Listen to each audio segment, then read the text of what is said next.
ఆయన చేసిన పనులు అభివృద్ధికి సాలిపోక ఆయన చేసిన పనులు ఎవరు పట్టించుకోలేదు. ఆయన కొంచెం రైతుల మీద పాతబొక్కల మీద బొమ్మ వేయించుకోవటం, ఈ ఇళ్ళని ఆయన పేరు పెట్టుకోవటం, ఇవన్నీ కూడా ఆయనకి ఎఫెక్ట్ అయ్యి ఆయన పోయాడు. అంటే ఎన్నో పథకాలు ఇచ్చాం మేము కూడా అని చెప్పేసి అన్నారు కదా అప్పుడు. ఆ పథకాలన్నీ ఎందుకు పనిచేస్తాయండి? అసలు ఏది లేదు కదా. ఆ కార్యక్రమాలు ఆయన సరిగ్గా చేయలేదు. మన ఆస్తి మీద ఆయన బొమ్మ ఉండటం ఏంటి, ఈ ప్రపంచకాన్ని అంతా ఆయన మార్చేస్తున్నాడు అని ఆయనకు ఒక హ్యాబిట్ వచ్చేసింది, దాని మీద పోయాడు. మళ్ళీ ఇప్పుడు డెవలప్మెంట్ బాగానే జరిగిద్ది అంటారు ఇక్కడ పిఠాపురం మండలంలో. పిఠాపురం మండలంలో వైఎస్ఆర్ మీద అయితే ఏం జరగలేదండి. ఇప్పుడు పవన్ కళ్యాణ్ గారు డెవలప్మెంట్ చేస్తున్నారు, పెద్దలందరూ దానికి ఆశించి చూస్తున్నారు. మీరు ఎప్పుడైనా చూసారా పవన్ కళ్యాణ్ గారు ఇక్కడికి వచ్చినప్పుడు? పవన్ కళ్యాణ్ గారిని చూసామండి. మరి చూసినప్పుడు ఎలా అనిపించింది బాబాయ్?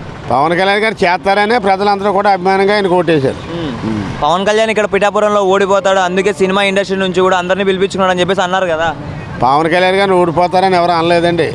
పేదలందరూ కూడా పవన్ కళ్యాణ్ గారు మొట్టమొదటి నుంచి కూడా పిఠాపురం స్థానం పైన అయితే జగన్ వస్తాడమో తెలియదు, కానీ పిఠాపురాన్ని అయితే పవన్ కళ్యాణ్ గారు ఎప్పుడైనా వస్తారని అందరూ ప్రతి పిల్లల కాడి నుంచి ప్రతి వాళ్ళు అందరూ చెప్పారు. మళ్ళీ 21కి 21 సీట్లు గెలుస్తారని అనుకున్నారా బాబాయ్ మీరు?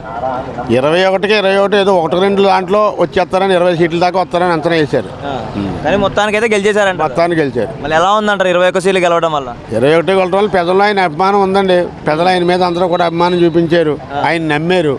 ఆయన కూడా ప్రజలు మోసం చేయను, నేనంతా కూడా ప్రజలకు నాకు ఎంత అయితే నన్ను నమ్మి ఓటేశారో వాళ్ళందరికీ కూడా నేను నా సత్తా చూపించి నేను సినిమాలలో యాక్ట్ చేసి ప్రజలందరినీ కూడా ఆదుకుంటానని నేను అభయం ఇచ్చారు.